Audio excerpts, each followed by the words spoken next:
B and B S C part second online classes में आपका स्वागत है। अपन बात कर रहे हैं संसाधन संरक्षण।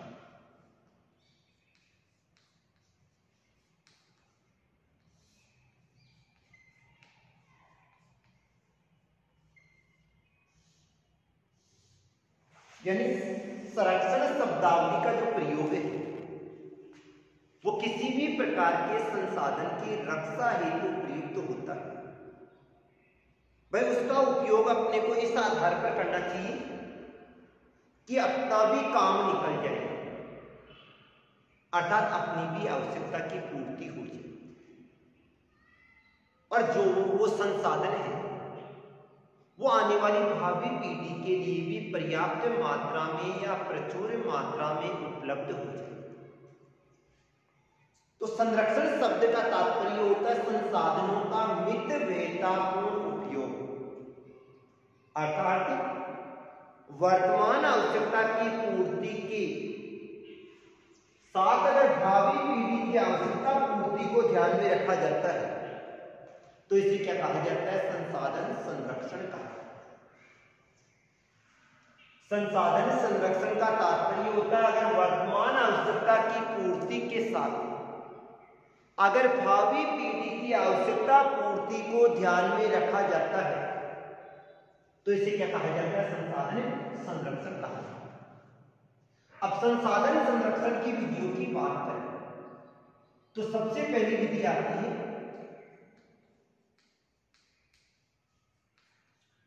संसाधनों का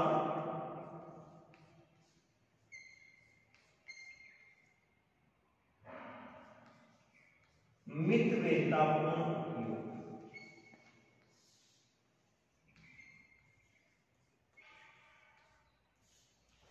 यानी मितव्ययतापूर्ण उपयोग का मतलब क्या होता है? अति आवश्यक कार्य हो तो ही प्रयोग करना चाहिए। अतः संसाधनों का अगर अपन कम से कम उपयोग करेंगे, यदि अति आवश्यक कार्यों में ही उनका उपयोग होगा तो उनके उपयोग की निरंतरता बनी रहेगी और ये वाली जो संसाधन है वो पर्याप्त मात्रा में और पूरे परिमाण के साथ जितनी मात्रा में थी उतनी ही मात्रा में आने वाली पीढ़ी को प्रचुर मात्रा में क्या हो जाएंगे? उपलब्ध हो जाएंगे। तो संसाधनों का मितव्ययतापूर्ण उपयोग होना चाहिए, विवेकपूर्ण उपयोग होना चाहिए, ताकि उन संसाधनों की आने वाली पीढ़ी के लिए निरंतरता बनी रहे और उनका आगे से आगे उपयोग संभव हो सके। आज अपन विश्व का अध्ययन करें तो विश्व के अनेक देश ऐसे हैं जिनके पास में तकनीकी ज्ञान कम है, लेकिन उनके पास में पर्याप्त मात्रा में खनिज संपदा पाई जाती है। तो ये वाली जो देश है ये क्या करते हैं? अपने पास में उपलब्ध जो पर्याप्त मात्रा में खनिज संपदा है उसको बाहर निकालते हैं और अत्यधिक लोभ लालच की दशा में उसको विदेशों में निर्यात कर देते हैं। अतः धीरे धीरे वो संसाधन क्या हो जाते हैं? कम हो जाते हैं। अति आवश्यक कार्य है, जरूरत है तो ही संसाधन को काम में लेना चाहिए, नहीं तो संसाधन को काम में नहीं लेना चाहिए। दूसरी बात आती है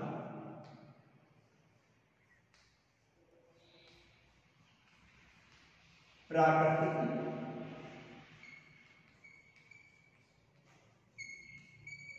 संसाधनों के स्थान पर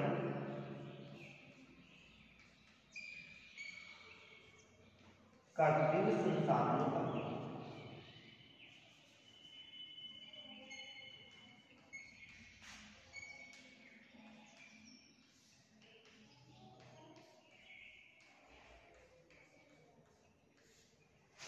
वैसे तो सभी प्रकार के जो संसाधन होते हैं तो इन अधिकांशतः जितने भी संसाधन होते हैं ये सारे के सारे प्राकृतिक संसाधन होते हैं,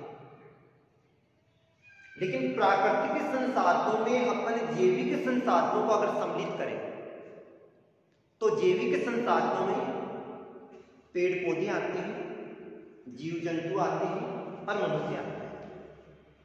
अधिकांशतः अपन अपने उपयोग हेतु किसका प्रयोग करते हैं? पेड़ पौधों का प्रयोग करते हैं। और अगर किसी भी स्थान से एक बार पेड़ पौधों को काट दिया जाए तो उसके बाद में उनकी संख्या क्या हो जाती है? कम हो जाती है। और वैसे ही देखा जाए तो पर्यावरण के संतुलन हेतु पेड़ पौधों की कमी पाई जाती है। एक तरफ पहले से कमी है, दूसरा अपन अपने उपयोग हेतु लगातार उनकी क्या कर रहे हैं? कटाई कर रहे हैं। अतः धीरे धीरे ये वाले संसाधन क्या हो जाते हैं? समाप्त हो जाते हैं। अतः प्राकृतिक संसाधनों के स्थान पे कृत्रिम संसाधनों का प्रयोग करना चाहिए, जिनका बार बार उपयोग किया जा सके। जैसे अपन ने लकड़ी से फर्नीचर का निर्माण किया, 2 साल 5 साल 10 साल फर्नीचर उपयोग में आया और उसके बाद में जैसे ही फर्नीचर खराब हो गया, वो लकड़ी जलाने के रूप में ही काम में ली जाती है। अपना प्राकृतिक संसाधन क्या हो गया? नष्ट हो गया। अगर वही फर्नीचर अपन ने एल्यूमिनियम से बना दिया या फिर बाद में लोहे से बना दिया या उसके स्थान पर अपन ने प्लास्टिक का प्रयोग कर लिया, ये तीनों के तीनों संसाधन ऐसे हैं जिनका अपन बार बार उपयोग कर सकते हैं। तो लकड़ी के स्थान पे अपने को प्लास्टिक, एल्यूमिनियम या लोहे का प्रयोग करना चाहिए ताकि इस संसाधन को अपने लंबे समय तक काम में ले सके। अतः दूसरी अपनी मुख्य बात आती है, प्राकृतिक संसाधनों के स्थान पे किसका प्रयोग करना चाहिए? कृत्रिम संसाधनों का प्रयोग करना चाहिए। जैसे लकड़ी के स्थान पर एल्यूमिनियम, लोहे या प्लास्टिक का प्रयोग करना चाहिए। तीसरी बात आती है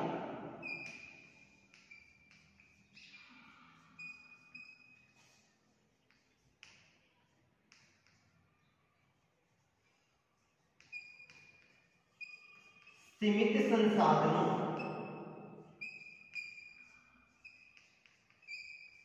के स्थान पर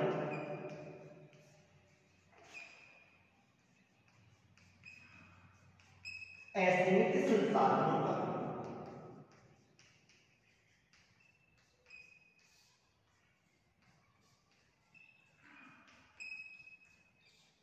यानी सीमित संसाधन कौन से होते हैं?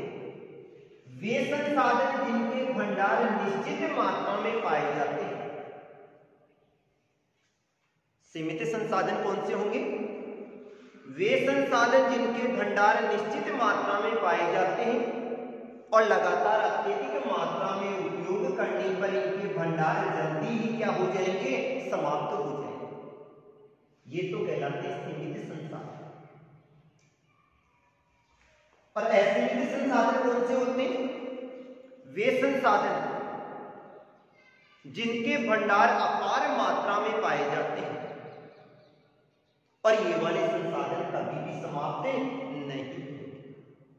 जैसे सीमित संसाधन उदाहरण अगर अपन लें तो कोयला है और पेट्रोलियम।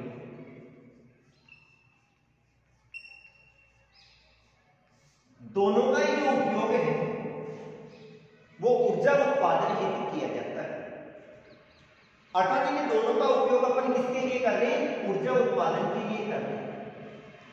लेकिन ये प्रकृति में सीमित मात्रा में पाए जाते हैं और अगर इन संसाधनों का अत्यधिक उपयोग हुआ तो जल्दी इनके भंडार क्या हो जाएंगे? समाप्त हो जाएंगे।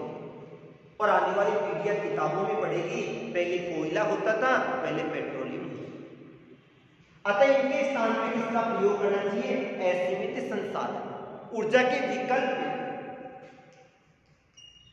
सौर ऊर्जा, पवन ऊर्जा, ज्वारीय ऊर्जा, इनका क्या होना चाहिए? उपयोग होना चाहिए। अर्थात अपने जो संसाधन पाए जाते हैं उनमें कोयला और पेट्रोल के स्थान पे ऊर्जा के रूप में सौर ऊर्जा, पवन ऊर्जा और किसका उपयोग होना चाहिए, जवारी ऊर्जा का उपयोग होना चाहिए। अर्थात सीमित संसाधनों के स्थान पर किसका प्रयोग करना चाहिए, असीमित संसाधनों का प्रयोग करना चाहिए। चौथा आता है संसाधन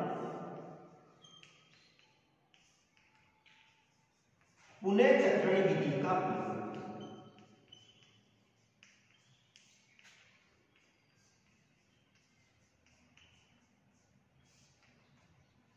पुनर्चक्रण का मतलब होता है कुछ संसाधन ऐसे पाए जाते हैं जिनका अपन बार बार उपयोग कर सकते हैं, जैसे लोहा हुआ, एल्यूमिनियम हुआ, तांबा हुआ, प्लास्टिक हुआ। इनकी अगर अपन ने किसी भी प्रकार की वस्तु का निर्माण कर लिया, 10 साल, 15 साल, 5 साल, 2 साल के बाद में अगर वस्तु खराब भी हो गई तो अपन उसको वापस से काम में ले सकते हैं। अर्थात पुनर्चक्रण विधि के द्वारा इस प्रकार के संसाधनों का बार बार क्या किया जा सकता है, उपयोग किया जा सकता है। अर्थात संसाधनों की जो स्क्रैप होती है या जो रद्दी होती है उसको अपन बार बार उपयोग में ले सकते हैं। जैसे लोहे की कोई भी वस्तु खराब हो गई, उसको अपन ने पिघला दिया और वापस नई वस्तु का निर्माण कर दिया। और जब वापस नई वस्तु का निर्माण कर दिया तो उस संसाधन की कभी भी कमी नहीं होगी, वापस से उसका पुनः उपयोग किया जा सकता है। पांचवी बात आती है संसाधनों के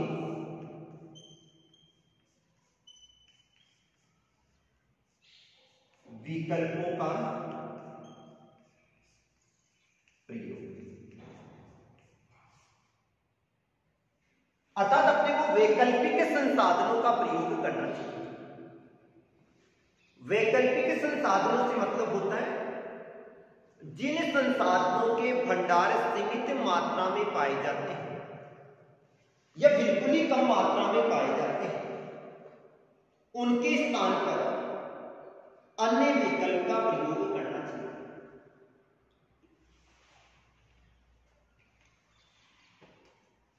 जैसे उदाहरण के तौर पर अगर अपन लें तो तांबा तांबे का जो अधिकांश प्रयोग होता था वो किसमें किया जाता था, विद्युत कार्यों में किया जाता था।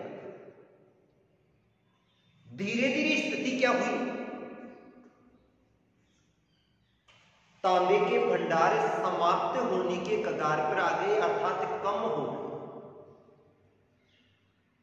तो तांबे के स्थान पर अपन ने किसका प्रयोग चालू कर दिया, विद्युत कार्यों में एल्यूमिनियम का प्रयोग चालू कर दिया। विकल्प हो गया, ये भी विद्युत कार्य में काम में आ रहा है और ये भी किसमें काम में आ रहा है, विद्युत कार्य।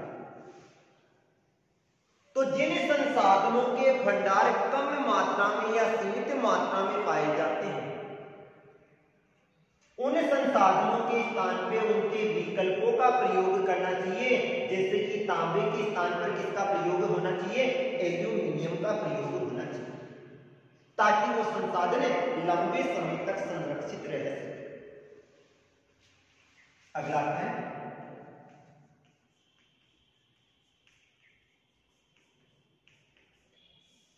संसाधनों का खनन वैज्ञानिक विधि से करना।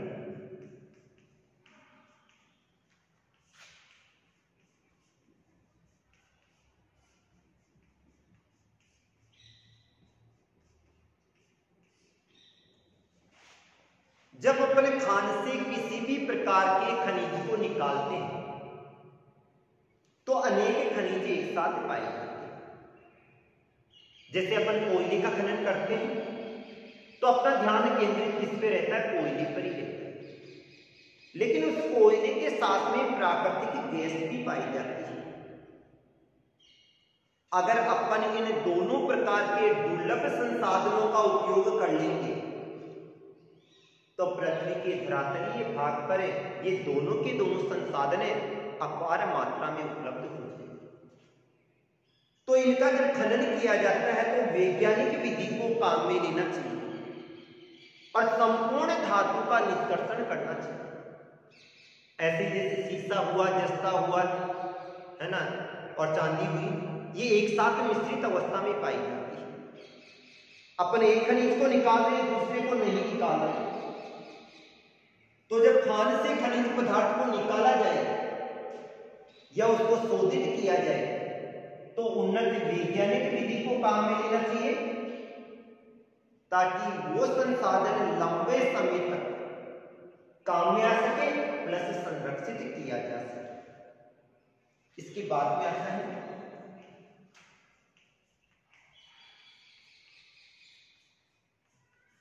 संसाधनों का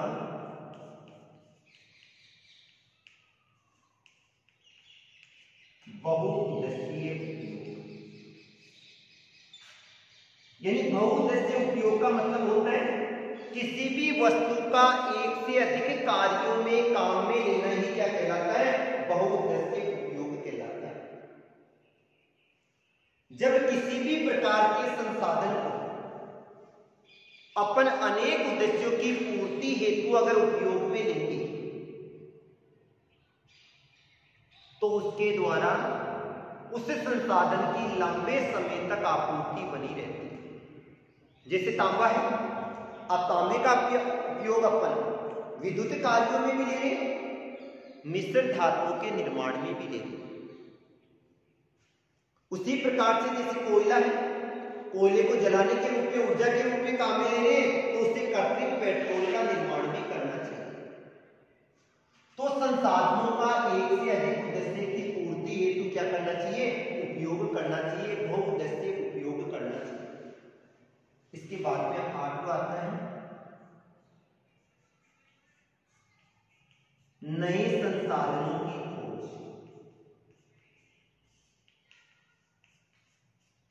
आज संपूर्ण पृथ्वी का अध्ययन करें तो संपूर्ण पृथ्वी पे संसाधन पाए नहीं जाते, बल्कि इन संसाधनों का निर्माण किया गया था क्योंकि मनुष्य की आवश्यकताएं बढ़ती गई और जैसे जैसे मानव की आवश्यकताएं बढ़ती गई उसने नए संसाधनों की खोज करना चालू कर दिया। आज पृथ्वी के धरातल में अपार मात्रा में ऐसे संसाधन पाए जाते हैं जिनके उपयोग के बारे में मनुष्य को पता ही नहीं। अतः मनुष्य को इन नए संसाधनों की क्या करनी चाहिए? खोज करनी चाहिए ताकि आने वाली पीढ़ी को ये उपलब्ध हो सके। इसके बाद में आते हैं, लास्ट आता है नवीकरणीय संसाधनों का उपयोग।